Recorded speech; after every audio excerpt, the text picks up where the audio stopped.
आज शिवसेना उद्धव बाळासाहेब ठाकरे पक्षाच्या वतीने कौलव जिल्हा परिषद आणि राशिवडे जिल्हा परिषद आज या मतदारसंघाच्या जे इच्छुक उमेदवार आहेत त्यांच्यासाठी आज आम्ही ते एक मेळावा छोटा आयोजित केला होता।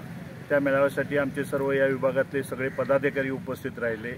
या पदाधिकाऱ्यांच्या इच्छा व्यक्त केली। त्यांनी सांगितलं की बाबा आमच्या प्रत्येक पदाधिकाऱ्यांची इच्छुक उमेदवारांची संख्या जास्त आहे आणि प्रत्येक कार्यकर्त्याला न्याय मिळावा हे आज पदाधिकाऱ्यांनी इच्छा बोलून दाखवलेली आहे।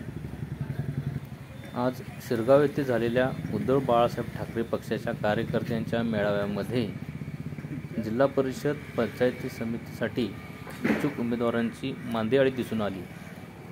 राधानगरी तालुक्यामध्ये जिल्हा परिषद व पंचायत समितीच्या सर्व जागा निवडणूक लढवण्याचा निर्धार तसेच राधानगरी तालुक्यामधील ज्या 5 जिल्हा परिषद आणि 10 पंचायत समिती या सर्व मतदारसंघामध्ये शिवसेनेमध्ये इच्छुकांची गर्दी खूप आहे आणि त्या पद्धतीनं आम्ही आमच्या कार्यकर्त्यांच्या प्रत्येक जिल्हा परिषद वाईज बैठका घ्यायला लागलोय आणि त्या बैठकीमध्ये सगळे इच्छुक उमेदवारांची यादी आम्ही पक्षाला कळवत आहे आणि राधानगरी तालुक्यामध्ये वेळ पडली तर सगळ्या जागा आम्ही ताकदीनं लढवणार हे मी एक शिवसेनेचा उपजिल्हा प्रमुख म्हणून मी आज सांगत आहे।